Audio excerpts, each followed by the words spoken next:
On va pas perdre de temps, on va commencer direct. D'abord, un grand merci à tous les organisateurs. Vous savez, quand il y a du monde comme ça aux amphis, quand on a une salle qui est sonorisée, quand il y a des tentes qui sont installées, quand il y a de la vidéo qui tourne et tout ça se fait pas par la main invisible du marché ou par la grâce de Dieu. Ça se fait parce qu'il y a des petites mains invisibles et bien souvent bénévoles qui acceptent de consacrer une part de leur temps à ça. Et donc grand merci à elles pour nous permettre...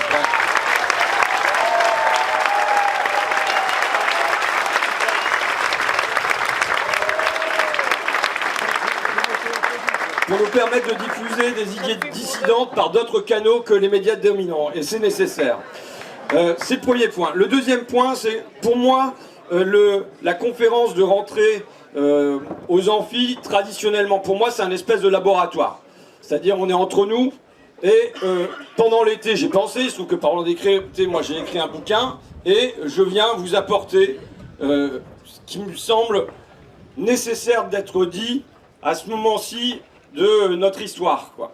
Donc, c'est brouillon, ça tâtonne, ça cherche. Voilà un peu comment je conçois ce temps-là. Et là, je viens de discuter avec Céline Léger, là, donc, qui était candidate en Moselle à Hayange et qui a perdu face au Rassemblement national, dans une circonscription de gauche, traditionnellement.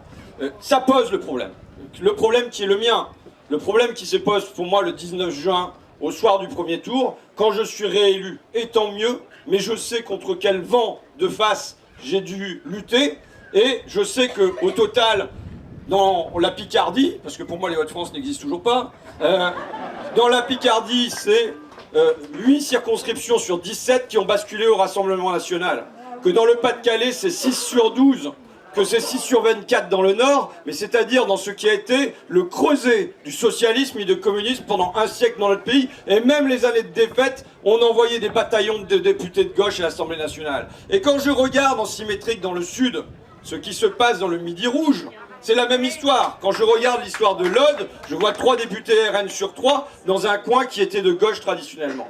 Ça doit nous poser question et nous poser fortement question. Ça doit nous interroger sur les causes profondes de ça. Et moi, je viens faire un débat avec vous, pas seulement sur le constat qu'il y a à faire, mais vous proposer au moins sur un point particulier, un point que j'ai identifié pour moi comme étant un facteur de vote Front National.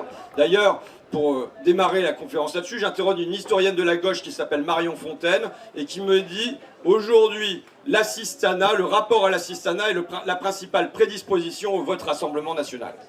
Donc ça veut dire que nous avons, je vais dire des choses qui ne plaisent pas forcément, parce que regardez la réalité d'aujourd'hui, c'est pas se complaire dans ça va bien pour nous, parce que moi je viens d'un coin où pour la gauche, ça va pas bien, et ça va pas bien du tout. Donc, c'est comment on se redresse, comment on se retrousse les manches, et comment on affronte un vent de face. Alors je vous dis, moi ma campagne avait démarré sous des auspices plutôt rigolotes. C'est un pasteur qui m'envoie un message en me disant « Moi je suis pas dans votre circo, je suis pas de gauche, mais si j'avais été chez vous, j'aurais voté pour vous. » Je dis bah, « Je suis déçu que vous ne soyez pas dans ma circo quand même, parce que moi, une voix, je la prends quoi. Je comprends pas que vous ne soyez pas de gauche, parce qu'au fond, le Christ et le partage quand même, bon voilà. » Il me dit « Non, moi je suis pas de gauche, parce que il y a pour moi l'importance du travail. » Je dis « Mais putain, où est-ce qu'on en est si quand on parle du travail, c'est identifié à la droite. » Et au fond, je n'ai eu que ça pendant ma campagne. J'ai fait une campagne sur alors, mais comment ça se fait que nous on a droit à rien alors qu'on travaille, et à ceux qui ont droit à quelque chose. Comment ça se fait, alors un village où le presbytère il était vidé, fermé, et où la boucherie elle avait fermé aussi, et du coup on avait mis des logements sociaux, et donc tout le village regardait les cassos qui s'étaient installés là. J'utilise les mots qui sont utilisés, les cassos qui sont installés là, mais alors ils ont un nouveau portable, ils ont une bagnole et tout ça, et puis nous on n'a pas, et ainsi de suite.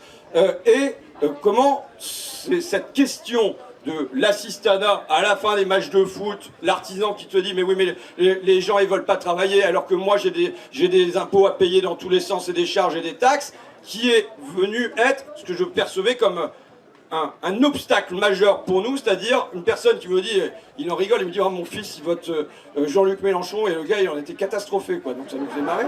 Mais on buvait une bière, on était bien en terrasse, mais il était catastrophé, donc ça nous faisait, on rigolait ensemble, et il me dit, mais moi je peux pas être de gauche, un ouvrier, hein, je suis pour le travail. Mais quand on a cette identification, en gros, de la valeur travail à la droite, droite libérale, droite macronisme ou droite extrême, et que nous, c'est la gauche, c'est le RSA et l'assistanat, on perd d'emblée dans les classes populaires.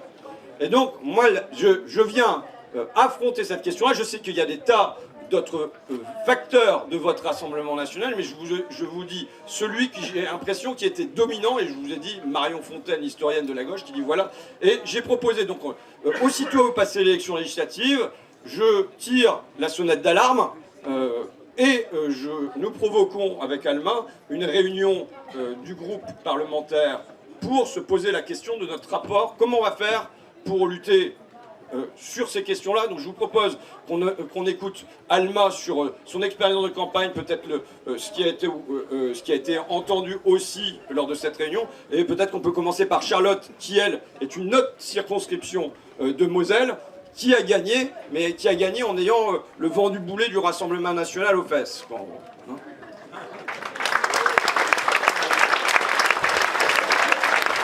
Merci François. Moi je suis donc Charlotte Leduc, députée de Moselle. Je suis élue sur la 3e circonscription, qui est une circonscription qui n'a jamais été à gauche et qui a basculé à gauche, mais pas de fanfaronnade, hein. On a basculé à gauche parce qu'on est plutôt sur une circonscription qui est de droite très conservatrice, droite dure, mais les candidats de la droite étaient très divisés, ils étaient 3 à se réclamer de la Macronie, donc les gens ont probablement été un peu perdus. Le sortant n'avait pas un très très bon bilan non plus, ce qui a occasionné une grosse dispersion des voix de la droite. Donc je suis arrivée en tête au premier tour avec 2000 voix d'avance sur la seconde qui était le Rassemblement national, sachant que la 3e circonscription est une circonscription qui est relativement citadine sur la Moselle, et qui couvre une grosse partie de Metz. Ce qui explique ce bon résultat de la gauche. On est vraiment dans une ville qui est traditionnellement de droite, mais qui est plutôt centriste et qui est traversée, comme beaucoup de villes, par les thématiques écologiques qui font qu'il y a un basculement qui se fait à gauche aussi. Par contre, les résultats du vote, donc au second tour, j'avais 2000 voix d'avance au premier tour. Au second tour, j'avais plus que 800 voix d'avance sur le Rassemblement national.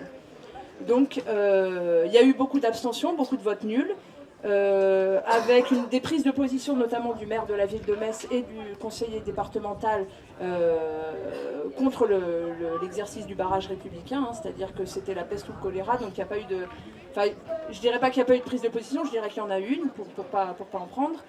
Donc, un vote extrêmement clivé, c'est-à-dire que l'ensemble des communes rurales, comme on dit dans le jargon, ont voté massivement le Rassemblement national, tandis que les bureaux de vote de citadins ont voté pour moi. Voilà pour brosser le cas de ma circonscription, qui n'est pas totalement représentative de l'ensemble de la Moselle. En fait, l'ensemble de la Moselle fait des scores absolument incroyables au niveau du Rassemblement national. Des scores qui montent progressivement depuis 10-15 ans dans les dernières élections. Ce sont des départements qui ressemblent un peu au tien dans la configuration, c'est-à-dire que c'est des départements qui sont totalement sinistrés en termes d'emploi, qui sont désindustrialisés, des territoires miniers, qui ont été complètement abandonnés par la gauche. Les allers-retours des présidents à Florange, notamment de François Hollande, ont signé la catastrophe évidemment de cet abandon de la gauche, et ont livré complètement ces territoires au Rassemblement national, ces territoires étant par ailleurs très travaillés par le Rassemblement national. Marine Le Pen vient systématiquement au présidentiel chez nous en Moselle, notamment sur la circonscription de Céline Léger. Donc on est sur quelque chose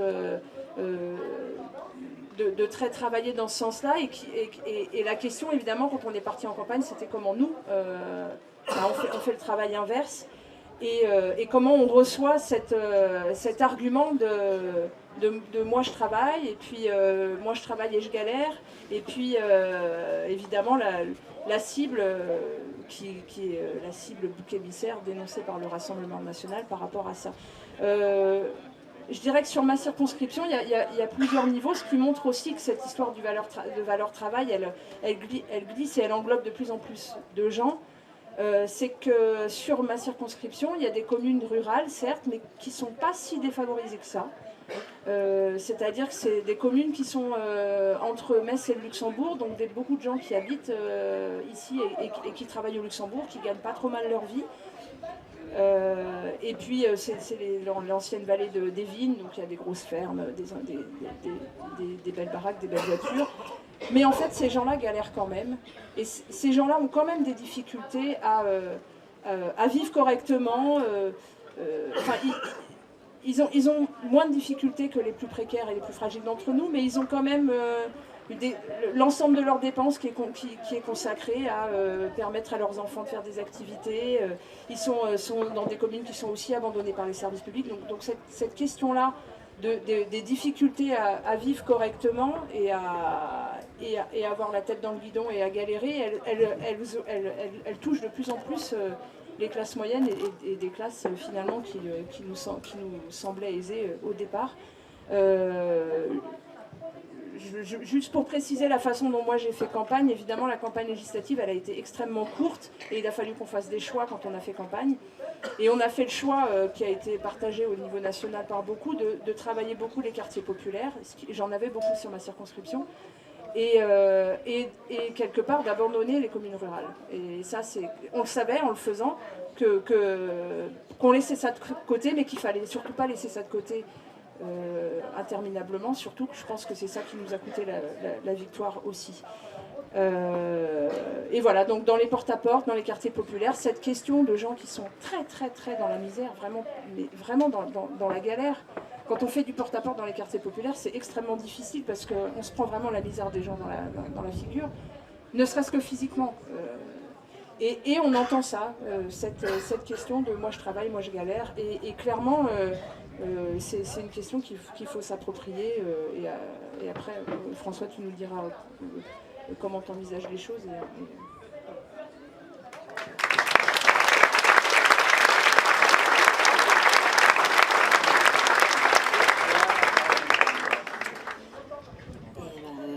Moi, je m'appelle Alma Dufour. Moi, je suis élue. Ça va, c'est assez fort, vous m'entendez? Non? Ok, je suis désolée. Je vais essayer de parler plus fort. Ça va là? Ouais?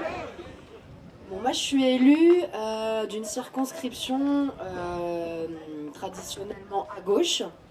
Donc, pas comme Charlotte du tout. Une circonscription pas encore perdue au Rassemblement national, mais qui est en train de vivre les transitions que le territoire dont tu parles et les territoires du Nord aussi désindustrialisés ont vécu un peu plus tôt, c'est-à-dire une zone industrielle, donc dans la banlieue industrielle de Rouen, qui est encore une zone industrielle avec des activités, avec des usines qui fonctionnent, même s'il y en a qui ferment et de plus en plus, et même si tout le monde est dans la peur, puisqu'en fait les usines mettent à peu près 10 ans à fermer, ça commence par un plan social, puis un deuxième plan social, puis un troisième, puis un quatrième, etc., jusqu'à ce qu'en fait l'usine ferme. C'est néanmoins encore un bastion industriel, avec d'ailleurs une quantité de sites Céveso, seuil haut assez impressionnante. C'est là où il y a Lubrizol, enfin juste à côté, mais nous sur cette circonscription, et Lubrizol n'est que l'arbre qui cache la forêt de tous les sites qui peuvent exploser dans le coin, bref. C'était une circonscription où à la fois les communistes sont traditionnellement quand même assez présents, mais qui avait été remportée par les socialistes depuis assez longtemps. C'était l'ancienne circonscription de Laurent Fabius. Donc avec notamment la ville, on va dire celle qui a le plus grand nombre d'habitants, mais qui n'est pas très connue, mais qui s'appelle Grand-Quevilly, qui est le bastion du socialisme à la Fabius, voilà, un certain socialisme dont on espère tourner la page tous ensemble avec la NUPES aussi, d'une ville que certains connaissent, qui n'a pas très bonne réputation, qui est une ville que j'adore, qui s'appelle Elbeuf sur Seine, qui est, là pour le coup, il y a encore des usines, mais qui a connu une phase sévère de casse sociale avec la disparition de l'industrie textile. C'était un des bastions, un des bassins textiles français, tout comme Roubaix. On voit que la ville n'a jamais réussi à se remettre en termes de taux de chômage de la disparition des usines, même si Renault est arrivé en catastrophe, justement aussi sous les impulsions politiques de la Fabusi, pour ouvrir un énorme site avec à l'époque 10 000 salariés, ou 8 000 ou 9 000, je ne sais plus, parce qu'il y a des débats, on me dit 10 000 des fois 8 000, 9 000, et qui ne sont plus aujourd'hui que 3 000, mais c'est voilà, un des derniers énormes sites industriels automobiles français. Voilà, donc c'est une circonscription qui était passée à LREM en 2017 sous la vague LREM, mais aussi parce que la gauche à l'époque était extrêmement divisée. Il y avait un candidat communiste, un candidat vert, un candidat socialiste qui avait fait des scores assez importants et un candidat FI. Donc bon, forcément on a perdu, mais le Rassemblement national s'était déjà hissé au second tour. Et puis en fait elle n'a fait que progresser depuis, et donc c'était un peu une ligne de front, c'est-à-dire un territoire pas encore perdu à reconquérir, mais un territoire qui était en train de basculer, et effectivement Marine Le Pen est arrivée en tête à la présidentielle. On l'a talonnée, Jean-Luc Mélenchon l'a talonnée, c'est-à-dire que Marine Le Pen a fait, il me semble, 28%.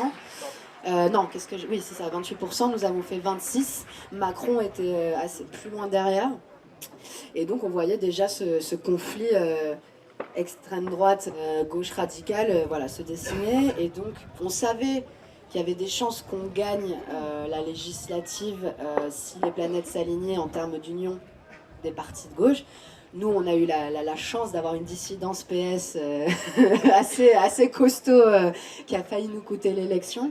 Et on a gagné au deuxième tour, mais avec un écart quand même assez... Enfin, pas quand même conséquent, mais pas non plus énorme. Enfin, je veux dire, il y a 10 ans, on aurait gagné bien plus haut la main. On a eu 6 points d'écart. Donc voilà, c'est pas énorme. Et beaucoup, effectivement, de votes blancs, notamment de la part des électeurs d'Emmanuel Macron, mais y compris de la part des électeurs, d'une partie des électeurs socialistes qui ne sont pas venus voter pour nous. Et puis, peut-être pour corriger, enfin pas pour corriger, pardon, mais pour moi aussi expliquer une sorte de constat. Les jeunes, comme partout, se sont massivement abstenus sur ma circonscription. Et en fait, le vote Rassemblement national, il y a plusieurs votes Rassemblement national, et c'est de ça qu'on va parler aujourd'hui. Nous, on va parler d'un des facteurs qui peuvent pousser les gens à voter RN, mais tout comme nous voulons faire un bloc majoritaire et que en fait, notre électorat est très diversifié. En fait, les raisons qui poussent les gens à voter pour la France Insoumise et pour la NUPES sont quand même assez diverses. Quand on le voit, moi je pense que c'est pas du tout la même chose dans un centre-ville de métropole que ce que les gens m'ont dit sur le parking du supermarché sur ma circonscription, en termes de voilà. Et puis même dans ma circonscription, il y a vraiment des raisons très diverses que j'ai entendu. En fait, les raisons de voter Rassemblement national sont quand même assez diverses, et c'est intéressant de se pencher là-dessus. Il y a quand même un vote âgé pour le Rassemblement national dont on ne parle pas énormément, et je pense que le RN a aussi pris un poids important dans les législatives, aussi à proportion de l'abstention massive de la jeunesse. Il faut aussi rappeler ça, il y a beaucoup de personnes âgées, et chez moi, j'évacuerai cette question-là pour après parler de l'assistanat que tu as soulevé, qui est vraiment un enjeu. Mais chez moi, une des villes qui a le plus voté RN, c'est justement Grand-Quevilly. Et Grand-Quevilly, en fait, c'est une population plutôt vieillissante, de fonctionnaires, classe moyenne, pas riche du tout, en train de se précariser, mais pas pauvre non plus. Et de personnes âgées, assez isolées, qui regardent beaucoup CNews. Il y a vraiment un effet CNews, et qui sont, comme c'est une circonscription avec des villes assez chaudes, voilà, comme Elbeuf, comme Canteleu. Canteleu est une ville qui a défrayé la chronique pour voilà, des raisons de trafic de drogue, complicité de trafic de drogue de la mer, enfin bon, toute une histoire. Voilà, on en parle beaucoup sur BFM TV. On sait des gens qui vivent pas vraiment dans un vrai contexte d'insécurité, mais qui ont l'impression que l'insécurité est à leur porte et qui vivent dans le Bronx, quoi, vraiment littéralement. Donc ça, et c'est marrant parce que l'endroit où en fait l'insécurité et les villes qui sont les plus tendues, il y a un vote RN qui grimpe, et c'est une réalité. Mais c'est des endroits qui votent effectivement, comme dans beaucoup d'endroits, massivement à gauche, et qui ont fait notre score aussi. Mais en tout cas, moi, ce qui m'a effectivement frappé, c'est dans les quartiers populaires, un discours effectivement sur la valeur travail, comme tu disais, et sur le fait que, moi, chez moi, c'est vraiment que des gens pauvres. J'ai croisé que des ouvriers, des employés en très très grande majorité. C'est plus de 60% de la population qui est soit ouvrier, soit employé. Donc, peu de commerçants indépendants, même s'il y en a. Il y a beaucoup de commerçants qui vivent d'ailleurs hors de la circonscription, ceux qui ont des commerces chez nous. Mais en tout cas des travailleurs dans la logistique, dans l'alimentaire, des chauffeurs de poids lourds, etc. D'ailleurs, une sociologie assez similaire à celle des Gilets jaunes, parce qu'on a fait une conférence hier où on a un sociologue qui nous a expliqué justement quelle était la France des Gilets jaunes et la France des bas revenus, qui n'était pas la France de la précarité extrême, mais qui était la France des travailleurs pauvres, c'est-à-dire ceux qui gagnent un peu plus que le SMIC ou un peu plus, et dans des conditions de travail très difficiles et qui se précarisent de plus en plus alors qu'ils travaillent plus que les 35 heures pour la plupart, et vraiment dans des conditions physiques harassantes. Et vraiment, voilà, ces gens-là qui vivent pour la plupart, dans ma circonscription, il n'y a quasiment que des logements sociaux, donc ça tombe bien, tout le monde est à peu près dans les mêmes HLM, c'est ça le seul, on va dire le coût du loyer est peut-être le seul problème qu'ils n'ont pas vraiment, mais il y a d'autres problèmes dans ces logements insalubres. En fait, nous disent, voilà, mon voisin, lui, il travaille pas, et en fait, j'ai l'impression que sa vie est plus cool que la mienne, parce que moi, vraiment, mon travail m'épuise, me tue, me fatigue, et je gagne quasiment rien. Et il n'y a quasiment pas de différence entre le fait que je travaille et mon voisin qui cumule, c'est souvent fantasmé un petit peu, hein, mais qui cumule tel et tel alloc et droit et machin, et qui en fait voilà, s'en sort mieux que moi. Alors à quoi bon me lever le matin pour aller bosser? Et qu'est-ce que la gauche a à dire à ça? Et finalement, ce qui me rassurait quand même pas mal, et c'était un discours qui était porté par des jeunes. Et ça, c'était, voilà, je dois le dire, ça c'était surtout les jeunes qui me disaient ça. Les personnes plus âgées, vraiment très âgées, c'était plutôt une question de sécurité. Et puis il y avait les ouvriers, et eux, c'était vraiment le discours que tu as dit, Charlotte. Et là, c'était carrément, la gauche est morte, en fait. La gauche est morte parce qu'elle n'a pas su défendre les ouvriers. On n'a jamais essayé Marine Le Pen. Le vrai anti-système, c'est Marine Le Pen. Donc ça, c'est une autre raison de voter Rassemblement National. Mais en tout cas, les jeunes tenaient beaucoup ce discours-là. Et ce qui, moi, m'a quand même assez rassurée, c'est que c'était des jeunes, en tout cas dans ma circo et dans les quartiers populaires, qui étaient quand même assez volatiles dans leur positionnement politique. En tout cas, dans les conversations. Je ne sais pas si, effectivement, ils se sont déplacés ou comme ça, mais on avait des conversations très ouvertes. Et on en a quand même réussi à en faire changer d'avis de nombreux d'entre eux, ce qui est rassurant quand même sur notre capacité à convaincre ces gens-là de voter pour la gauche, et notamment en effectivement détournant l'attention, ou en tout cas en nommant le vrai ennemi, c'est-à-dire voilà, ceux qui se gavaient vraiment et ceux qui exploitaient tout le monde sur une longue pyramide, et donc les multinationales. Et donc le prix de l'essence nous a beaucoup aidé là-dessus. Moi, je n'ai parlé quasiment que de Total pendant ma campagne. C'était assez simple, c'était un exemple.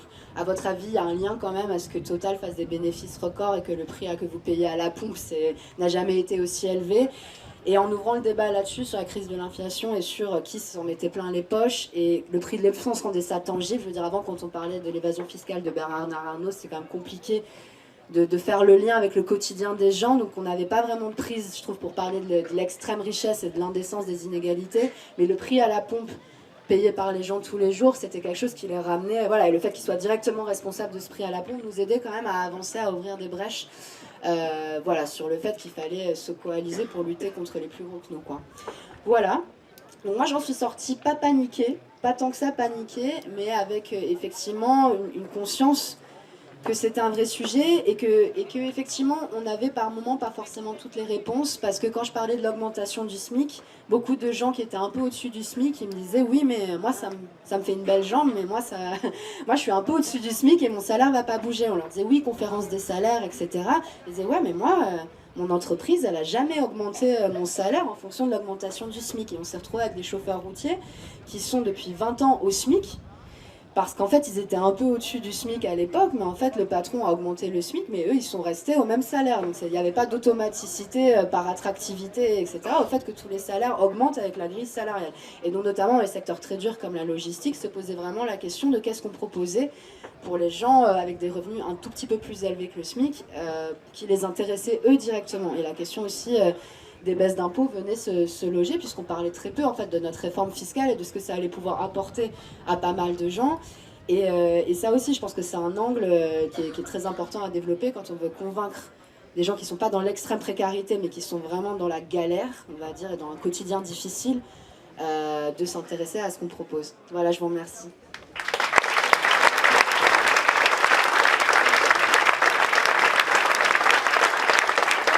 Merci Anna, merci Charlotte. Je fais une annonce, il y a des personnes à mobilité réduite qui se trouvent sur les extérieurs, et si jamais vous pouvez faire un tunnel d'approche Vous regardez derrière vous s'il y a quelqu'un qui veut approcher son fauteuil et lui faire un... Voilà. Bon.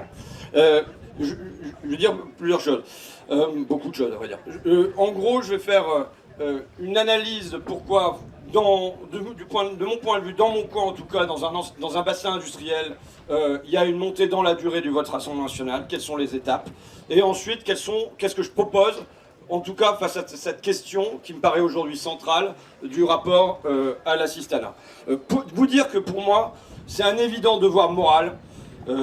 J'ai créé Fakir parce qu'il y avait des délocalisations dans mon coin, la fermeture du lave-linge chez Whirlpool, et quoi qu'il advienne, et quels que soient les ouvriers, les choix des ouvriers, de chez Whirlpool, de chez Goodyear, de chez Parisos Fiège de France, de chez Flodor, quel que soit le bulletin que aujourd'hui, demain, ils glisseront dans l'urne, je serai à leur côté.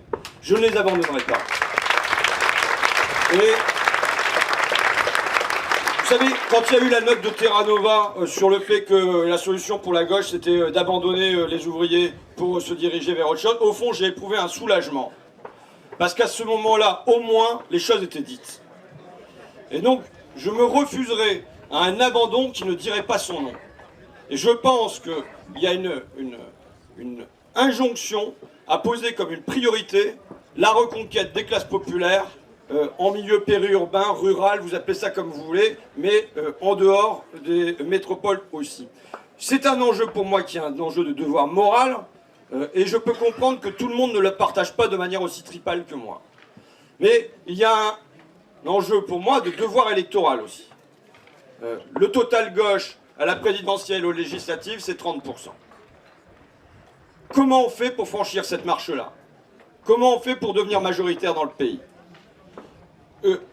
Au fond, moi, j'ai la conviction dans la durée que nous avons à reconstruire un bloc historique. Le bloc historique qui a permis à François Mitterrand de gagner en 1981. Il avait 74% des ouvriers qui votaient pour lui, et il avait les profs qui votaient pour lui. Et si jamais on ne parvient pas... Alors ce qui s'est passé depuis, et ça va peut-être démarrer l'analyse sur le vote Rassemblement national, la première chose qui se passe, c'est la mondialisation qui ouvre comme un fil à couper le beurre entre les vainqueurs et les vaincus à partir du début des années 80. Moi, en 1975, dans mon coin, c'est le pic de la protection textile dans la Somme. C'est mon année de naissance. Jamais on n'a produit autant. Les cathédrales ont été fondées sur le textile et tout ça, donc une longue tradition textile. En 1985, tout quasiment est liquidé dans le textile dans la Somme. Pourquoi? Parce qu'entre-temps, on a signé les accords multifibres qui ont permis de délocaliser le textile d'abord dans les pays du Maghreb, puis à Madagascar, puis en Inde et en Chine. Et ça va pas seulement être ça, vous le savez, ça va être la métallurgie qui va suivre, ça va être le pneumatique, ça va être l'ameublement, ça va être à peu près tout. Et ça va être, juste que je dis toujours, quand les chiffres, le Flodor quitte la Picardie, bon, quand il ne nous reste même plus les patates, vous voyez, bon, bah. Mais comprendre que ça a été, alors, statistiquement, c'est dans les années 80, le taux de chômage chez les ouvriers qui est quadruple. Chez les ouvriers non qualifiés en particulier. Tandis que dans les professions intermédiaires, le taux de chômage reste plutôt stable. Ça veut dire qu'il se produit quoi? Là, il se produit un ressentiment face à la mondialisation qui est complètement différent. Certains qui sont frappés de plein fouet, non seulement pour eux, c'est-à-dire ceux qui sont en poste, mais je le signale aussi pour leurs enfants. C'est un point qui est essentiel, c'est quel avenir on peut proposer à nos enfants quand nos postes à nous disparaissent. Et les professions intermédiaires qui ne sont pas forcément pour la mondialisation heureuse comme Alain Minc, mais qui, grosso modo, vont l'accepter avec un certain passivisme, parce que ni eux ni leurs proches ne sont frappés dans leur profession de la même manière. Et donc ça va tracer comme un fil à couper le beurre. Se produit un autre effet au même moment, qui est un élément de langage. Jusque dans les années 70, en gros jusqu'en 1981, la gauche a une vision manichéenne de la société, en tout cas dans son discours.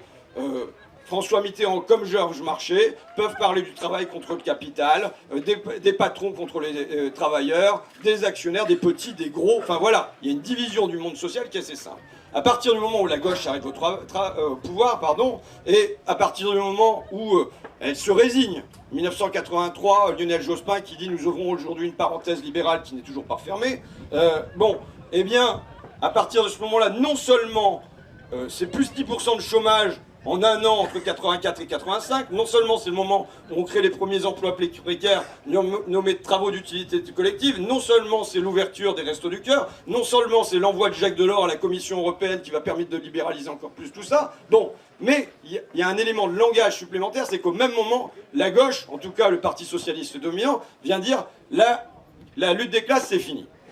C'est archaïque, c'est dépassé, il faut aller à autre chose. J'ai des textes, hein, si vous voulez, là-dessus. Et qui dit maintenant, c'est Mitterrand qui dit maintenant il faut signer une trêve des classes. Moi je suis pour qu'il y ait une trêve dans la lutte des classes. Mais c'est au moment où cette lutte se menait de la manière la plus ardente, puisque c'est le moment où il va y avoir 10% de la valeur ajoutée du pays qui vont glisser du travail vers le capital. Et donc, quand on dit aux gens les choses sont plus complexes, regardez, c'est plus nuancé, ainsi de suite, les gens, en général, quand ils font de la politique et qu'ils n'en font pas de manière constante comme vous, pour se priver d'une partie de leur été, ce qui franchement est un mystère, mais bon, il y a du mystère au cœur de l'homme. Mais qu'ils en font 3 fois par an, qu'ils en font au bistrot un petit coup de temps en temps comme ça. Et surtout en particulier quand ils sont dans la peine, quand ils souffrent. Il y a une cause à leur malheur. On ne peut pas leur dire c'est complexe, c'est nuancé, ainsi de suite. C'est un politiste qui s'appelle Patrick Lelin, qui travaille à l'université Picardie-Duverne, qui dit voilà, il y a toujours une division binaire des choses. C'est le juste et l'injuste, c'est le bien et le mal, c'est le noir et le blanc, c'est la droite et la gauche. Et au fond, on fonctionne par des couples binaires comme ça. Et quand on a dit aux gens cessez de penser par couple binaire, au fond, ils en ont juste remplacé par un autre couple binaire qui a été les Français contre les étrangers. Donc ça a été à la fois une défaite sur le terrain des faits avec cette mondialisation, mais ça a été une défaite sur le plan idéologique parce qu'en abandonnant cette division capital-travail, ça a juste fait que les gens ils ont reconstitué un autre univers mental pour s'expliquer leur malheur.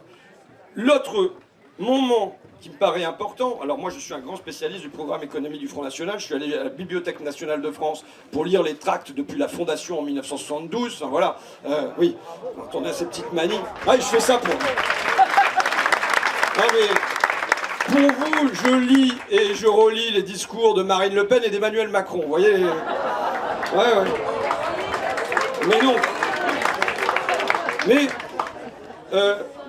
il y a une bascule dans le discours économique du Front National après 1989. Pourquoi? Parce qu'avant 1989, le Rassemblement national est libéral, il veut faire du Thatcher et du Reagan en plus, et il est pro-européen. Pourquoi? Parce que l'Union européenne, c'est le rempart contre le bolchevisme qui est l'adversaire principal. Le mur de Berlin tombe, et là, il y a un renversement dans le programme économique du Front National qui, à ce moment-là, devient protectionniste et l'affiche. Ça nous pose problème. Pourquoi? Parce que c'était le désir puissant des gens d'avoir des protections quand on voit les usines qui partent à l'autre bout de l'Europe ou qui partent à l'autre bout du monde. Et il faut dire la vérité parce que c'est un problème pour nous, c'est le Front National de l'époque qui, le premier, a répondu à cette attente populaire. Ça peut être pour des mauvaises raisons et tout ça, mais c'est le premier qui l'ont fait. Pendant que la gauche de gouvernement, elle faisait le GATT, elle faisait l'Organisation mondiale du commerce, c'était Pascal Lamy, le bras droit de Jacques Delors, qui faisait ça, un socialiste aussi, et qu'elle faisait en plus les élargissements européens. Et, je le dis en vérité, la gauche qui n'était pas de gouvernement, elle faisait des sommets à l'autre bout de la Terre, mais elle ne disait pas concrètement quels outils elle allait utiliser pour empêcher la délocalisation du lave-linge chez Whirlpool. Deuxième temps, donc, alors j'ai noté homologie de position aussi, comprendre ça. Comme pour moi, c'est un travail quotidien, ça, ce travail de conviction auprès des gens. Vous faire comprendre les obstacles que nous avons devant nous. Vous dire que si je fais cette conférence-là, c'est parce que je considère que le combat n'est pas perdu. Si je considérais que le combat était perdu, je passerais à autre chose. Je considère qu'on est aujourd'hui dans un moment de bascule. Ça déjà, le vent il souffle pas dans notre dos, c'est la vérité. Mais nous avons des points d'appui. Alma, elle a résisté dans son coin. Charlotte, elle est encore là en Moselle. Longwy, qui est un bassin ouvrier, il est encore chez nous. Carmaux, même si à côté de la circonscription, je crois où je reste, c'est Rassemblement National, on a encore un point d'appui. On a des points d'appui dans le Limousin. Donc aujourd'hui se pose la question de est-ce que ce sont des bastions qui vont permettre une reconquête, ou est-ce que ce sont des points isolés comme je le suis moi dans les Hauts-de-France en milieu semi-rural, on va dire, ou bien est-ce qu'on va être isolé, est-ce qu'on va être avalé? C'est pour ça que je fais ce débat-là. Parce que je pense que le combat n'est pas perdu et qu'on est en temps d'appui. Homologie de position, c'est quoi? Pour comprendre ça, c'est que les ouvriers ont eu le sentiment d'être méprisés, ostracisés, ils le sont, ils l'ont été, à la fois sur le plan économique et sur le plan culturel. Et qu'au fond, ils se sont reconnus dans une Marine Le Pen, ou dans un Jean-Marie Le Pen, qui était lui-même, eux-mêmes, ostracisés, méprisés dans le champ politique. Et je veux dire, c'est pénible à dire, mais dire l'affection qui peut exister pour Marine Le Pen, c'est chiant. C'est chiant, mais bien voir ce que ça produit, l'arrivée de Marine Le Pen. Alors c'est léger pour en témoigner en Moselle, mais moi c'est à Péronne, dans la Somme, quand elle arrive en Normandie, il y a une affection pour elle. C'est dur, mais il faut le voir. Et il y a une présence de Marine Le Pen forte sur ce type de territoire-là. Elle vient au resto des routiers, elle monte dans le camion, elle appuie sur le klaxon, voilà, c'est comme ça que ça se passe. Ben oui. Enfin, vient là, donc du coup pendant la campagne, et je ne pensais pas que ça montrait de manière aussi forte, la question des cassos, de l'assistanat, et ainsi de suite, avec Marine Le Pen qui a bien senti le truc, elle a un ministère contre la fraude, mais il ne s'agit pas de la fraude fiscale, hein. Il s'agit de la fraude sociale. Prévoit un ministère entier consacré à ça. Bon. Peut-être que je peux signaler là, pour vous redonner un petit peu le moral, une faiblesse du discours du Rassemblement National, et à la limite, ça sera le premier que faire. Dans le discours du Front National, la question de l'égalité est absente. Mais la question des firmes, de la fraude fiscale, de McKinsey, de Amazon, de tout ça, ça n'existe pas. La question des riches et des pauvres, ça n'existe pas. La question de la redistribution des revenus, ça n'existe pas. Et donc là, je ne prétends pas parler pour tous les rassemblements nationaux de France. Mais en revanche, je pourrais en parler pour des terres comme la mienne, où je sais l'attachement des gens à l'égalité.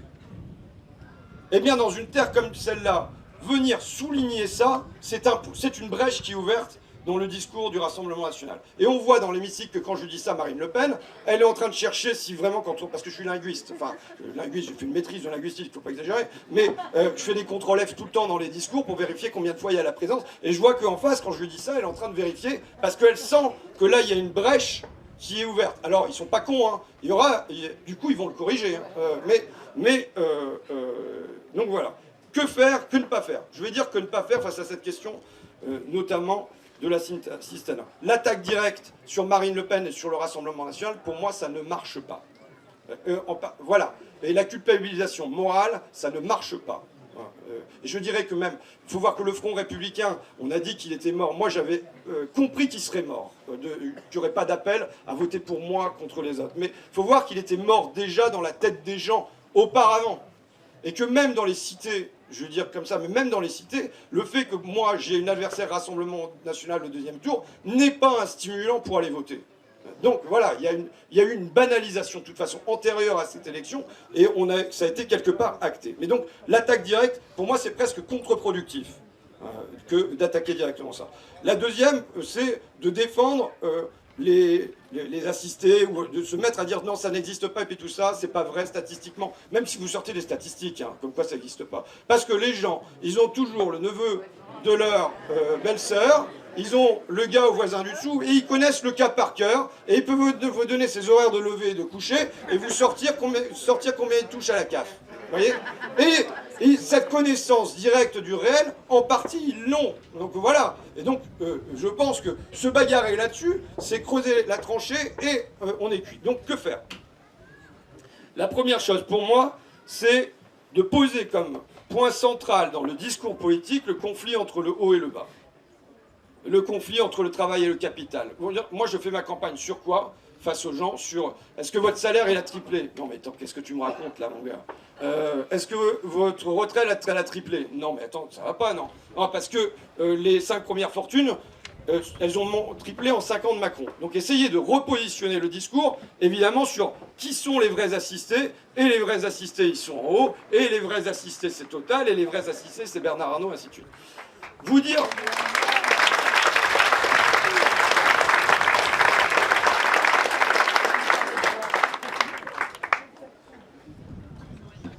Tous les jours, ça doit être fait.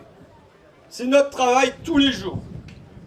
Et je vais vous dire, le problème que nous avons, c'est l'invisibilisation du monde des hyper riches. C'est-à-dire, moi, au cœur de ma circo, il y a donc Flic Secours, qui est commune historiquement communiste, qui est le lieu où existaient les frères Saint, production textile immense. Il y a 7 châteaux des frères Saint autour de Flic Secours.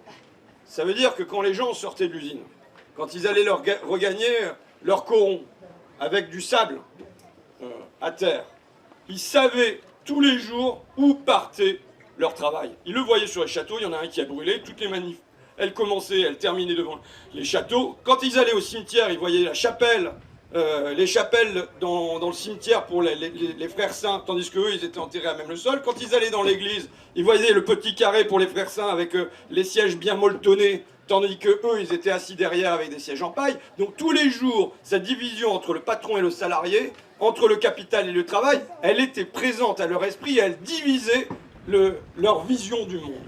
Et aujourd'hui, la difficulté que nous avons, c'est l'arrachement des espaces géographiques entre le travail et le capital. Et donc nous avons à opérer ce travail-là tous les jours de la manière la plus imaginative qui soit. Alors évidemment, Merci Patron était un exemple de ça, mais que je veux dire, quand ça ferme chez Whirlpool, les ouvriers de chez Whirlpool, leur premier réflexe, c'est de s'en prendre aux assistés et aux réfugiés. Eh bien, il faut que j'arrive en disant Jeff Fettig. Est-ce que vous le connaissez? PDG de chez Whirlpool, il ne connaissait pas son nom. Est-ce que vous savez, vous avez déjà vu sa maison? Je sors une photo prise sur Google de sa maison, avec 24 salles de bain, c'est un château moderne, quoi. Terrain de tennis en extérieur, accès direct à la plage et ainsi de suite.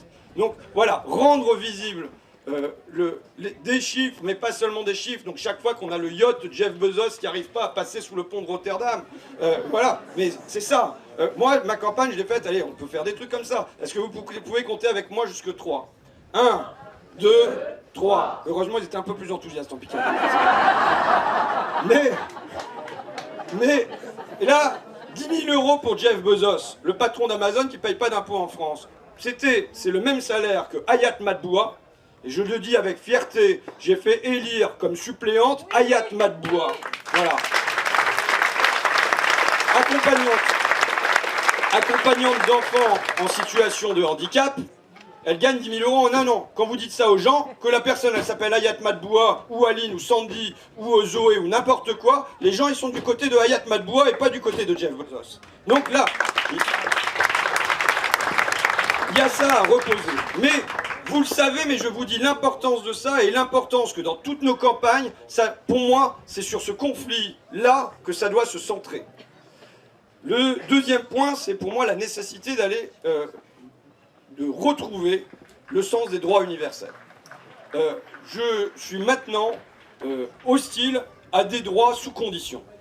C'est-à-dire, si tu touches plus de 1 200 €, tu n'y as pas droit. Si tu touches moins, c'est bon.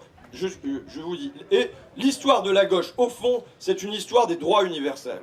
L'école, elle est gratuite pour tous, et y compris pour les enfants de Bernard Arnault.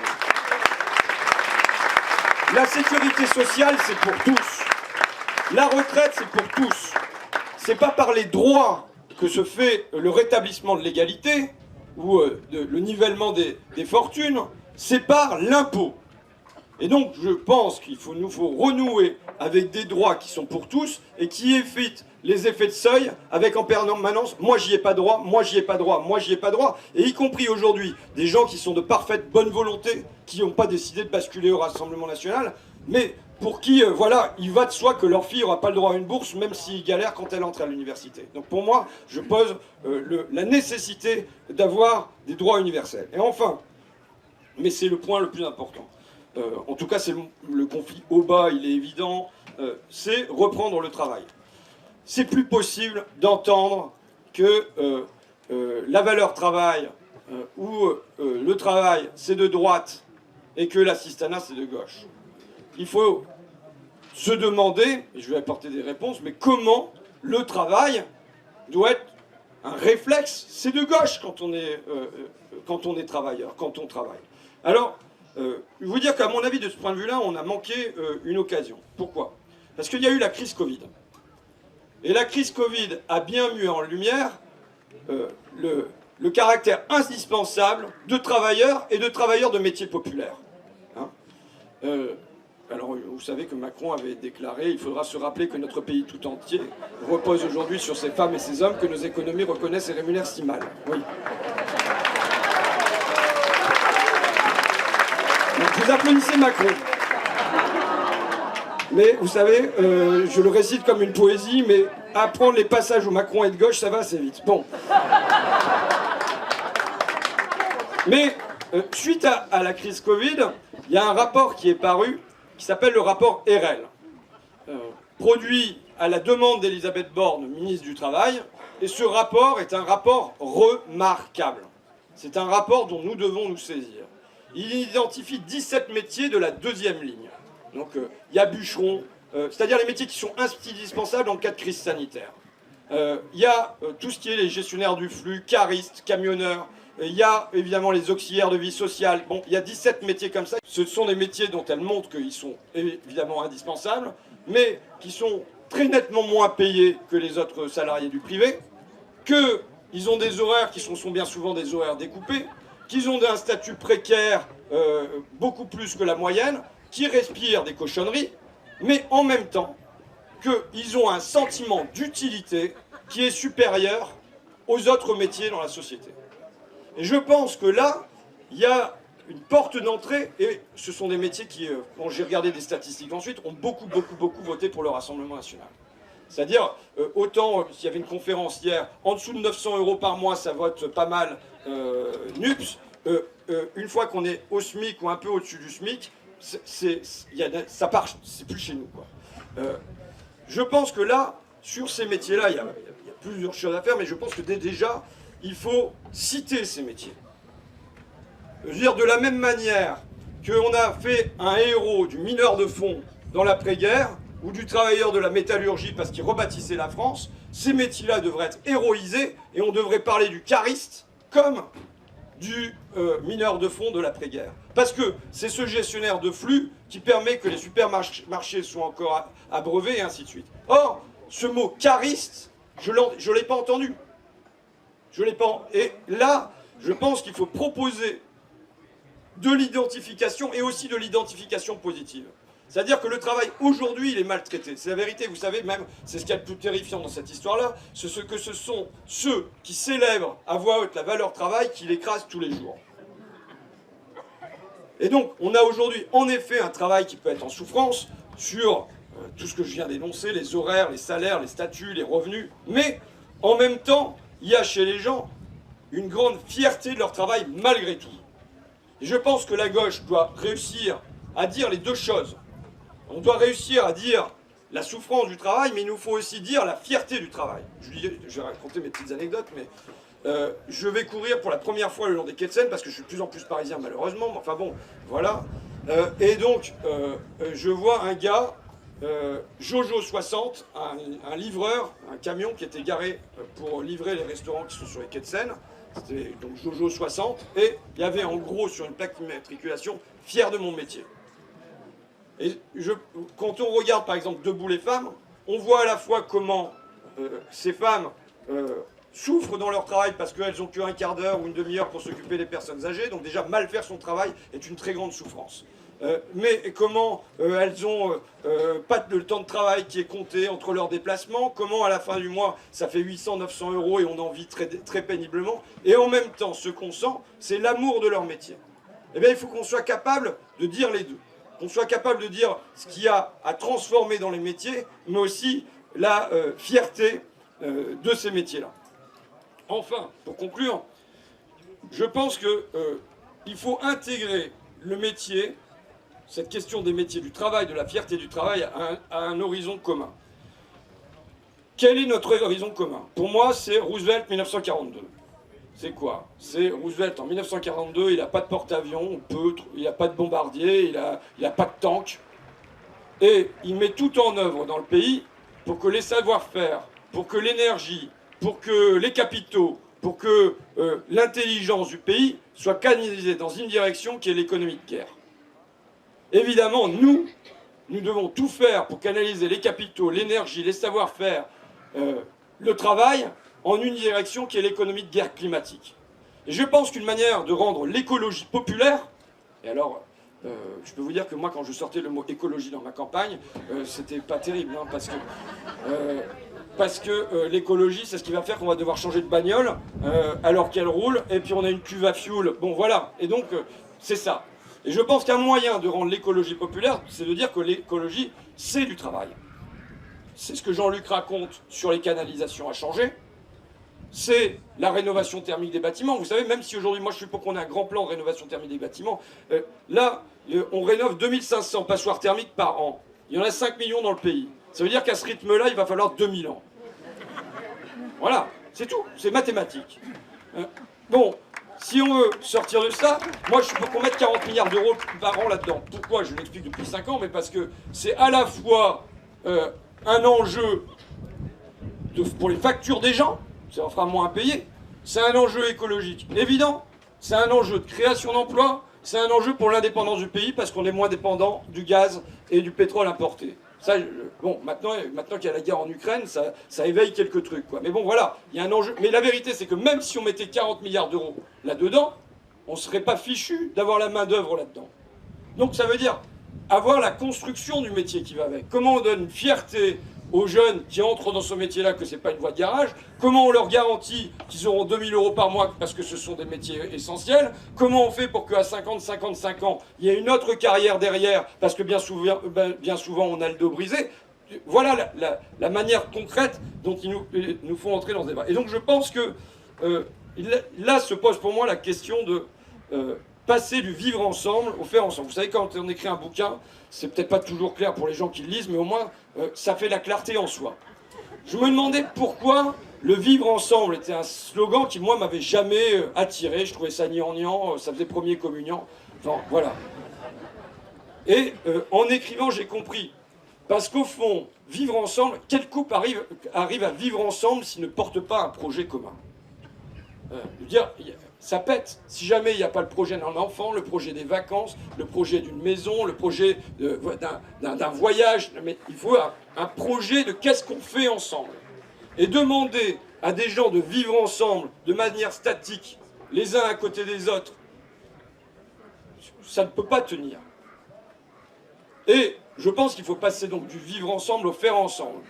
J'ai quelques trucs comme ça quand j'interroge Marion Fontaine, l'historienne, qui me dit que l'assistanat est l'une des principales prédispositions au vote Front National.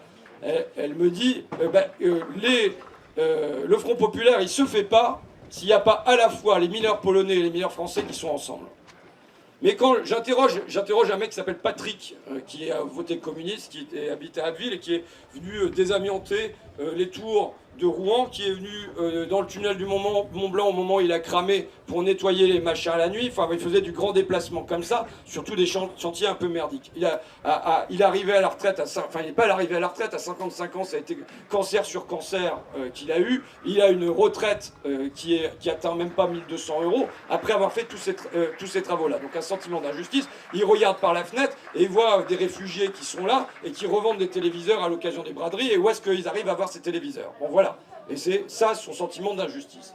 Et pourtant, quand il raconte son parcours, il dit « Mais moi, j'étais avec des Marocains, j'étais avec des Algériens, j'étais avec des Turcs, et on a toujours bien travaillé ensemble. » Et la dernière scène de mon film « Debout les femmes », on le voit, cette assemblée qui est colorée, où il y a à la fois des femmes du Vimeux de mon coin, Annie, Sylvie, qui sont venus là, mais aussi les mamas de l'Assemblée nationale, et qui chantent ensemble Debout les femmes. Et donc on voit ce que ça signifie que porter la fierté du métier ensemble. Il y a eu une scène, je vais terminer là-dessus, qui s'est déroulée à la préfecture de la Somme. La secrétaire d'État, Sophie Cluzel, vient à la préfecture vient à Amiens, pardon, et je dis à la préfète, écoutez, si vous voulez que ça se passe bien, je souhaite qu'elle ait 1 heure de rencontre avec les accompagnantes d'enfants en situation de handicap de mon coin. La préfète comprend ce que ça veut dire quand je dis, si vous voulez que ça se passe bien.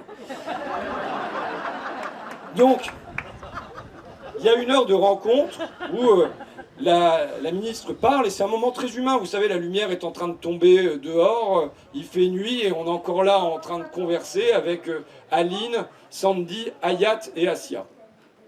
Et bon, moi, à un moment, je me mets en écoute flottante, c'est-à-dire que je suis à moitié en train de roupiller parce que les trucs, je les ai déjà entendus 15 000 fois. Quoi. Bon. Et là, en étant comme ça, allongé dans le divan de la préfecture, je me dis, mais au fond, ça fait maintenant 3 ans que je les suis, dont 1 an avec une caméra. Là, ça fait 1 heure que je les écoute. Il n'y a pas eu un seul moment, vous avez entendu les prénoms. Aline, Sandy, Asia, Hayat. Il n'y a pas eu un seul moment où entre elles, il y a eu la question de qu'est-ce qu'on mange le vendredi, de quelle est la couleur quelle est la longueur de ma robe, et ainsi de suite. Les questions qui ont été permanemment posées, c'est comment on va pouvoir mieux faire pour les enfants, comment on va pouvoir vivre notre métier, comment on va ne pas en être dégoûté pour pouvoir rester à la rentrée. Voilà les questions qui se posent. Et c'est pour ça que je pense que la question du faire ensemble, du travail ensemble, est une clé à la fois pour combattre cette question de l'assistanat et aussi pour passer par-dessus les faux clivages entre les origines. Donc je récapitule les propositions que je fais pour affronter la question de l'assistanat qui me paraît dans certains lieux, hein, attention, moi je parle d'anciens bassins, enfin qui restent encore un peu industriels, il ne faut pas exagérer, mais je parle de territoires qui ont été à gauche, qui sont largement ouvriers. Bon, le conflit au bas comme priorité, comme martelé de manière permanente. Deuxièmement, les droits universels. Et troisièmement, par toutes les modalités possibles, reprendre le travail et faire que le travail redevienne une valeur de gauche. Voilà, je vous remercie en tout cas.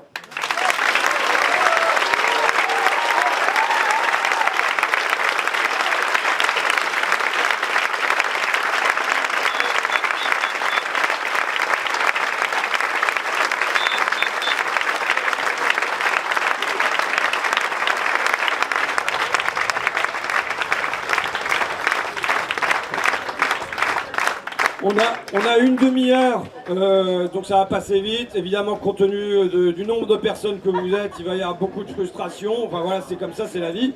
On fait de toute façon une femme, un homme, on fait une première série, au moins 3, on va faire 4, comme ça il y aura une égalité, il y aura parité. 4 questions, on répond, et puis on voit s'il y a le temps pour une deuxième salle ou pas. Ça vous va ? Alors, merci beaucoup Monsieur Ruffin pour cette intervention et merci aux 2 autres personnes qui ont parlé. Je suis désolé, je n'ai pas vos noms. Merci Charlotte et Alma. Voilà, merci beaucoup. Moi, je pense que vous avez touché à beaucoup de questions, mais qu'il y a une question sur laquelle la gauche, elle se défausse constamment. On ne se défausse pas sur la police parce qu'on a Hugo Bernalicis, mais on se défausse constamment sur la question de l'immigration. Et en fait, sur cette question, on laisse l'idée constante dans l'esprit des gens que l'immigration, c'est un danger, c'est un problème, c'est une agression. En fait, moi, ce que je comprends pas, c'est qu'aujourd'hui, en 2022, dans nos programmes, il n'y a pas un ministère de l'immigration qui dit que quand un être humain arrive sur le territoire français, immédiatement, on lui donne des cours de français pour qu'il puisse parler la langue commune, on lui trouve un logement et on lui trouve une utilité publique. En fait, quand on laisse des gens dans la jungle urbaine, sans revenus, avec aucune capacité de se nourrir, en fait, ben oui, c'est ou la criminalité ou la mendicité. Moi, si j'ai des enfants qui ont faim, ben c'est la criminalité directe. Hein. Moi, je vais voler à manger, puis je leur donne.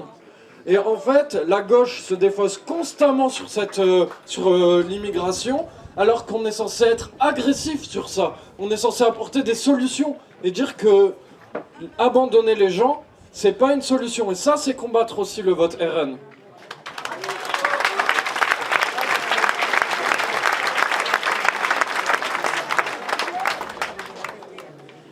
Bonjour, j'ai pas beaucoup de voix. Merci beaucoup, moi j'ai une toute petite question. J'entends cette question du travail versus l'assistanat. Pour autant, Vous avez parlé des quartiers populaires, tous les trois. Dans les quartiers populaires qui sont les miens à Grenoble, 35% des 18-35 ans n'ont pas de travail. 33% des femmes en situation de monoparentalité vivent en dessous du seuil de bas revenu. Donc la question du travail et la question d'un projet à faire ensemble sur les questions climatiques, j'entends, je fais partie des Verts, donc je vois très bien. Pour autant, il n'y a pas du travail pour tout le monde. Certes, aujourd'hui, on peut dire que globalement, il y a 6% de chômage, mais les chiffres en fait ont été calculés différemment. Et toutes les personnes qui n'ont pas de niveau de diplôme, aujourd'hui n'ont pas d'expertise et n'ont pas de capacité d'emploi. Et donc cette difficulté-là du recours à l'emploi, de l'accompagnement, elle est réelle. Et donc évidemment que ça fait un clivage, et presque un clivage de classe entre celui qui a un boulot, mais qui est travailleur pauvre, et celui qui n'a pas de boulot et qui est pauvre. Et en fait finalement, la droite, le capitalisme, elle met en tension les pauvres et les encore plus pauvres. Et de fait, dans ce que tu disais, je partage totalement. Pour autant, je pense qu'il y a quand même à travailler cette question de division. Parce que le travail, aujourd'hui en tout cas, parce qu'on n'est pas au pouvoir, il n'y en a pas pour tout le monde.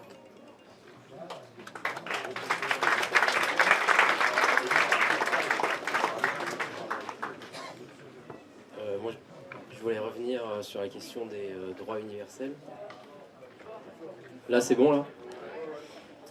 Y a un truc qui m'étonne à gauche en permanence, et là je vais parler des travaux de Bernard Friot, de Réseau Salariat notamment, c'est le fait qu'on ne considère pas que ce soit la cotisation sociale, en fait, le socle des droits universels qu'on a pu acquérir en France, ce soit en permanence l'impôt, alors que pour moi, ce qu'on a acquis après la Seconde Guerre mondiale, notamment grâce à la cotisation sociale et... désolé, je suis très stressé. Et au régime général de sécu, c'est là que la révolution elle est vraiment en fait. Et je pense qu'il faut aujourd'hui, il faut assumer à gauche d'étendre la sécu, faire des nouvelles branches, l'eau, le logement, l'alimentation comme mot d'ordre, augmentation des cotisations sociales et avoir conscience. Ils ont par exemple, en ce moment, là c'était, moi j'appelle ça, c'est presque un complot, je vais être complotiste, tant pis, mais c'est par exemple deux grosses sociétés laitières, Sodial et Lactalis, une coopérative et une société privée, qui ont décidé de payer le lait bio moins cher que le lait conventionnel. Ne vous inquiétez pas, au supermarché, vous trouvez toujours le lait bio plus cher que le lait conventionnel. Nous, on fait aussi du lait, et donc on n'arrive plus à s'en sortir aujourd'hui parce que chaque mois, on perd de l'argent. Bon, on continue quand même, on essaie de vendre. Voilà, donc, mais c'est vrai que les paysans, je sais pas, finalement, je me dis, je sais que dans ma région, la coordination rurale est née dans notre région. Ils sont très d'extrême droite, ils sont anti-étrangers. Cependant, quand ils cherchent des travailleurs pour ramasser les fruits et tout, ils savent, voilà. Mais donc c'est vraiment un travail à faire. J'ai l'impression que je ne l'ai pas fait correctement et je suis un peu déçue pour ça. Voilà.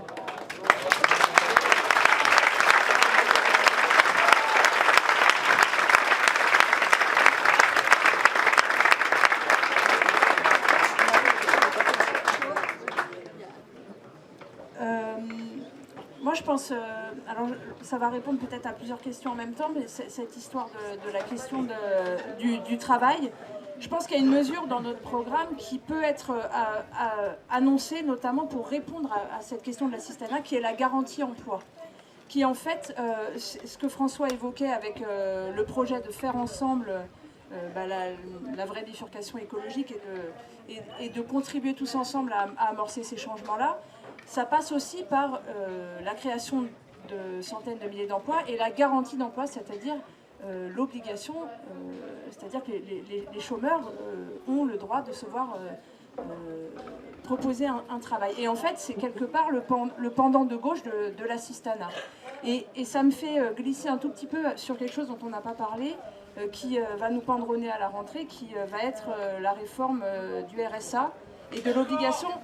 Je pense à la réforme du RSA qui va arriver prochainement et qui va mettre sur le tapis l'obligation de fournir des heures de travail pour avoir le droit de toucher le RSA. Et je pense que ça va mettre de l'eau au moulin justement à ce que tu soulignes comme problème, à cette question quand on ira faire du porte-à-porte et qu'on ira défendre le fait qu'on refuse cette mesure-là, ben, il va falloir bien expliquer, justement bien se repositionner pour pour défendre cette question du travail et de la juste rémunération du travail et de l'accès à tous au travail. Donc je voulais juste rajouter ça. Et la garantie emploi, c'est des boulots qui ont du sens pour tout le monde, c'est des boulots qui sont bien rémunérés et puis avec des conditions de travail qui sont favorisées aussi et qui font que les gens vont avoir envie d'y aller. Et c'est ça, je pense qu'il va falloir qu'on défende en partie, et ça rejoint aussi après, plus on est nombreux à travailler, plus on fait rentrer de cotisations sociales et ça peut participer aussi.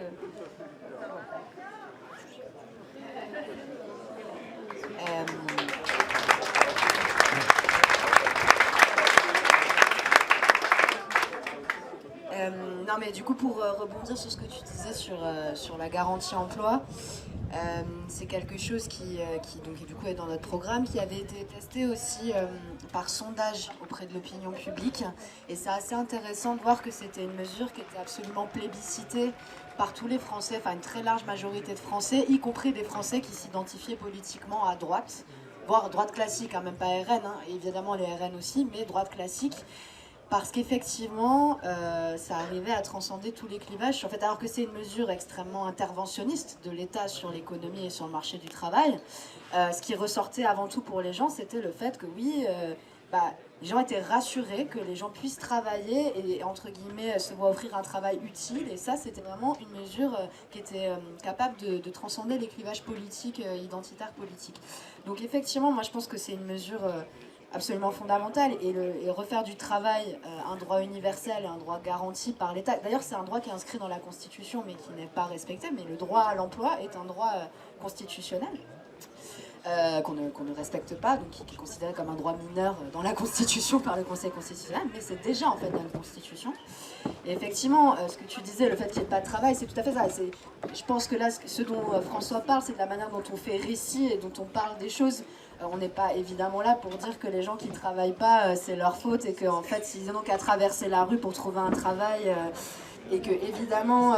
Après, moi, je te parlais de gens pas qualifiés du tout, hein, je parle de gens prolétaires. Mais il y a, effectivement, on le sait, le nombre, même si dans des secteurs en tension aujourd'hui sur le marché de l'emploi, parce que les conditions de travail sont dégueulasses, et tout le monde le sait, il faut le voir, en fait, les conditions de travail dans la restauration, dans le bâtiment, dans la logistique, enfin vraiment. Néanmoins, le nombre d'emplois qui manquent n'est pas égal au nombre de chômeurs et au chômage. Donc on sait très bien qu'il manque des emplois en France. C'est une évidence, et que le gouvernement ne s'attelle pas du tout à ce problème par rapport à l'utilité du travail. Mais moi je te dirais, effectivement, ça me paraît, c'est une réponse par rapport à ce que tu disais sur les caristes et d'autres métiers, ça me paraît assez logique en fait qu'ils soient fiers de leur travail, parce que ça reste les derniers travails du faire concrètement et de la production matérielle de biens et services sur notre territoire. Le reste c'est du tertiaire, et le reste c'est en fait à plus ou moins grande, et du soin évidemment. Et mis à part les métiers du soin et les métiers de la production, de la logistique, en fait, les gens ont l'impression de ne plus être utiles, en fait. Et on a perdu un nombre absolument astronomique de travail dans l'industrie, qui en fait était ce travail du faire, du sens. Et les agriculteurs, je pense, sentent aussi leur travail absolument utile et prioritaire. Et pourtant, c'est les travailleurs les moins payés. Moi, je pense que effectivement, je suis totalement d'accord sur le fait que la réponse au changement climatique peut être le projet commun, le terreau commun d'un énorme plan de relance, et d'un plan de relance à la fois économique mais aussi de faire nation ensemble autour de cette question-là. C'est vrai que le Rassemblement national, lui,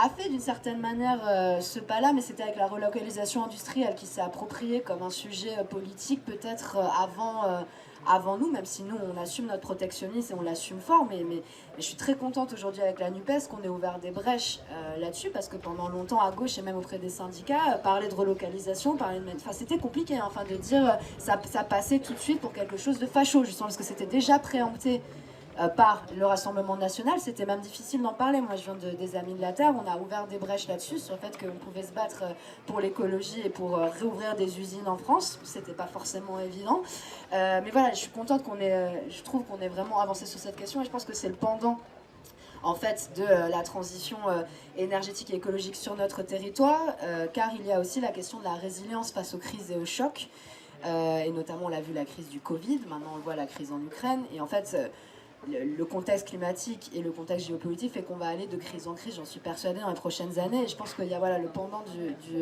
des travaux de rénovation énergétique, c'est aussi la question de s'assurer notre propre résilience et non souverainisme. Mais voilà. Donc c'était un point d'ajout. Et par rapport à la question de pointer le méchant, de pointer en tout cas le plus gros et de recréer ce clivage, je suis totalement d'accord et j'avais oublié de préciser ce que je voulais dire quand je parlais des gilets jaunes tout à l'heure, parce que dans cette conférence, le sociologue qui s'exprimait là-dessus disait, voilà, donc c'était des gens dont la sociologie ressemble quand même beaucoup à la sociologie qui vote RN pour les questions aussi d'assistanat, mais c'est des gens qui aussi ont politisé très vite la question des gros et des grosses entreprises et des petits contre les gros, et je pense que ils l'ont fait, et ce clivage-là a sauvé énormément de ronds-points en fait de cette tension qu'il y avait entre une gauche radicale, ou même pas une gauche d'ailleurs, mais aussi l'extrême droite qui était présente et qui l'est encore d'ailleurs sur certains ronds-points évidemment, et c'est pas grave, comme tu disais, on sera de toute manière avec les gens quel que soit le bulletin qu'ils mettent dans l'urne malgré tout. Voilà.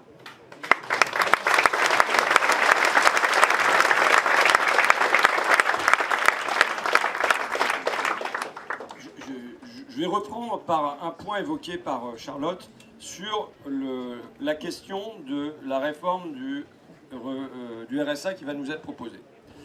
Parce que, de mon point de vue, rentrer dans ce débat en parlant d'esclavage et de servage, c'est perdre. C'est perdre les gens. C'est 90% des gens qui ne vont pas être d'accord avec nous. Donc il y a la nécessité... Vous savez, moi, c'est une forme de judo que je suis condamné à pratiquer tout le temps, parce que je sais que les a priori des gens ne sont pas hyper favorables à ce que je viens raconter là où je me trouve. Qu'est-ce qu'il s'agit de dire? Il s'agit de dire que, de toute façon, moi, le RSA, aujourd'hui, ne me plaît pas. Parce que, de fait, normalement, dans RMI, il y avait le I de insertion. Dans RSA, il y a le A de actif, et qui doit être aussi le A de accompagnement, et que c'est l'État, ce sont les départements qui ont abandonné leur mission d'insertion et d'accompagnement. Ce n'est pas les gens qui ont refusé, c'est eux qui n'ont pas fait leur boulot pour qu'il y ait aider les gens à avancer. Et le fait qu'on file un chèque aux gens et puis tu te débrouilles pour survivre avec ça et point barre, ça ne me convient pas.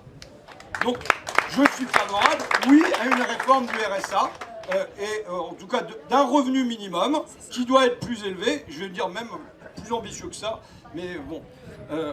Deuxième point, il existait des contrats emploi-solidarité, des contrats aidés. Je n'en ai jamais été fan. Pourquoi? Parce que j'ai pu faire des tas de récits de vie où, depuis le milieu des années 80, les gens se sont installés, enfin, c'est pas ils se sont installés, on les a contraints à rester, d'un TUC à l'époque, qui durait 6 mois, renouvelable, t'arrivais à 2 ans, tu repassais au chômage, tu retrouvais un CES, tu passais en CEC, puis ça durait 5 ans, puis tu retournais à la case départ, et tout ça à 20 heures par mois, voire quand t'avais de la chance, c'était à 25 heures, 30 heures par mois. Et en fait, c'est des carrières de galère, et c'est pas des carrières. Donc, ça ne permettait pas, évidemment, aux gens... Alors, il y en a quelques-uns, il ne faut pas exagérer, quand on regardait les statistiques, il y avait des gens pour qui c'était une passerelle et qui retrouvaient vraiment une autre forme d'emploi à temps plein et à salaire plein derrière. Mais j'ai vu comment c'était utilisé par les collectivités, c'était utilisé par les hôpitaux, c'était utilisé par les établissements scolaires comme de la main-d'œuvre pas chère. Et pourtant, la vie étant...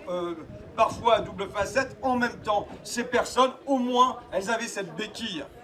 J'aurais préféré qu'elles marchent, sans, mais au moins elles avaient cette béquille. Et qui leur a retiré cette béquille? C'est le gouvernement d'Emmanuel Macron, qui vient nous dire aujourd'hui qu'il faut travailler. Mais et là, il y a des tas de gens qui, quand je suis dans mon coin, me disent, mais moi, ce que je voudrais, c'est un contrat. J'avais des contrats comme ça. Pourquoi j'ai plus un contrat d'entretien à la ville? Pourquoi j'ai plus un contrat à la cantine? Pourquoi il n'y a plus ça? Je le dis, ça n'est pas un idéal, mais en tout cas, ceux qui ont supprimé ça, c'est eux.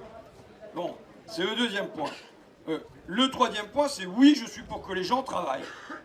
Je suis pour que les gens travaillent à temps plein, à salaire plein, à 1 500 € minimum, parce qu'en dessous de ça, c'est très pénible de vivre. Et déjà, même à 1 500 €, c'est pas facile. Donc moi, je pense que la réponse, elle doit être oui, on est pour que les gens travaillent. Évidemment, je veux dire, la personne qui, qu'elle soit un homme ou une femme, s'occupe toute seule, en père ou en mère célibataire de ses 3 enfants, voilà, ça va pas être facile et on va pas faire ça. Que la personne qui est en situation de handicap, il ne s'agit pas de la remettre au boulot. Je veux dire, entendez ce que je dis, hein. Mais en revanche, poser le principe de oui, je suis favorable à du travail à temps plein, salaire plein. Et je le dis dans le cadre du défi écologique qui est le nôtre. C'est-à-dire que dans ce cadre-là, Roosevelt ne se prive pas d'une paire de bras. Roosevelt ne se prive pas d'un cerveau. Roosevelt, il s'appuie sur tout ce qui est possible dans son pays pour le mettre en branle et produire une industrie de guerre. Et bien de la même manière, aujourd'hui, tout doit être fait pour que tous les bras, tous les cerveaux de ce pays soient utiles à cette transformation écologique. J'ai effleuré ce qu'il pourrait y avoir, mais il s'agit pas, on ne peut pas reproduire les grands travaux de Roosevelt, de mon point de vue. Il ne s'agit pas d'une politique de grands travaux. Mais se dire par exemple que dans chaque canton, dans chaque quartier, il doit y avoir un atelier de réparation d'à peu près tout. De l'ordinateur, de l'électronique, de la mécanique, que tout ça doit se trouver dans chaque quartier ou dans chaque canton, c'est du travail. L'agriculture avec moins d'intrants, c'est du travail. Et ça ne doit pas être en important du travailleur détaché, sous-payé et maltraité. Si on veut, pour moi, quand je fais un film sur les métiers du lien, je fais un film écologique. Pourquoi? Parce que je viens dire que le progrès, aujourd'hui, il ne réside plus dans l'augmentation des biens. Il y a eu un lien, en gros, jusque dans les années 70, on le voyait, entre la hausse du PIB et l'espérance de vie, les indices de bien-être et tout ça. Ce lien s'est cassé à partir des années 70 et il n'y a désormais plus de corrélation entre le produit intérieur brut, la production matérielle et les indices de bonheur. Donc, pour moi, le progrès humain aujourd'hui réside dans la qualité des relations, des liens qu'on aura avec nos enfants, nos parents, nos personnes en situation de handicap. Et tout ça, ça réclame que une masse de travail énorme. Mais une masse de travail qui ne doit pas être parce que ce sont des métiers populaires, parce que ce sont des métiers de femmes, et parce que bien souvent ce sont des métiers de femmes d'origine étrangère. En métropole, vous savez, là, il y a une grande différence qui se fait visuellement. Vous voyez très bien que quand vous arrivez à Paris, les métiers, et c'est... Je ne sais pas si je dois raconter ça, mais... Donc ça veut dire que je vais le raconter, hein, voilà. Non, j'arrive à l'Assemblée nationale cette année. Et il y a un moment où on nous fait passer au comptoir du numérique, où on nous remet des codes, des machins, des trucs, des ordinateurs. Bon. Et là, à ce moment-là, vous avez les huissiers blancs. Et vous avez des gens qui sont là pour vous aider à mettre vos ordinateurs en marche et tout ça. Et ils sont tous de couleur. Et ils ont tous, on leur a mis un espèce de tablier marron. Tu l'as vu? Scène choquante quand même, non?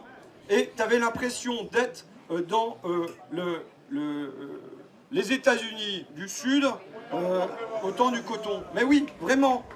Et tu discutes avec les mecs, et les mecs qui font ça, eh bien, ils sont en intérim, ils ont été recrutés pendant 2 jours pour aider les députés à mettre leur ordinateur en place. Donc c'est-à-dire que quand vous arrivez à Paris, vous avez une division sociale qui est aussi une division raciale du travail, qui me paraît, moi, extrêmement choquante. Vous descendez, vous voyez les agents d'entretien.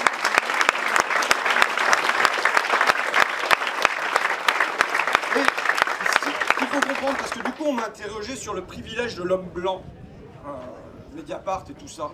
Mais moi, je ne peux pas défendre le privilège de l'homme blanc quand je me trouve à Flic Secours et que je connais les gens de Flic Secours, parce que les mêmes boulots dans mon coin, c'est les gens du coin qui le font. Et que Aline et Sandy, elles sont maltraitées de la même manière que le seraient des accompagnantes d'enfants en situation de handicap à Paris. Et vous voyez ce que je veux dire? Et que les postes d'agents d'entretien à l'hôpital d'Amiens ou à l'hôpital d'Aville, c'est des postes pour les personnes qui sont blanches. Bon, c'est pourquoi je raconte ça. Non, mais voilà, la nécessité de la transformation écologique, je m'excuse, mais ça veut dire que, moi, c'est un pari humaniste aussi. Le pari humaniste, c'est de croire que dans toute personne, il y a des capacités, qu'il n'y a pas d'inutile au monde. Alors, vous savez, c'est parfois dur parce que c'est comment toute personne, derrière le côté sombre qu'elle vous présente, le côté résigné, parce qu'en vérité, le principal adversaire que nous avons tous les jours à combattre, il ne s'appelle pas Macron, il ne s'appelle pas Marine Le Pen, il s'appelle la résignation, il s'appelle l'abattement. Et il s'appelle la dévalorisation de soi. Il s'appelle le mépris de soi-même. moi je fais ce combat-là aussi parce que je sais qu'à la fin des Goodyear, c'est 13 suicides, à la fin des Continental, c'est 7 suicides qui ne sont pas dus qu'aux factures, qui sont dus aussi au sentiment d'être inutile au monde. Et moi je fais le pari, madame, que quelle que soit la porte à laquelle on frappe, il s'agit de trouver le chemin pour redonner confiance aux gens en eux-mêmes. Je pense que c'est le principal défi que nous avons sur le plan humain individuel, c'est redonner confiance aux gens en eux-mêmes. Redonner confiance aux gens dans la force qu'ils peuvent avoir.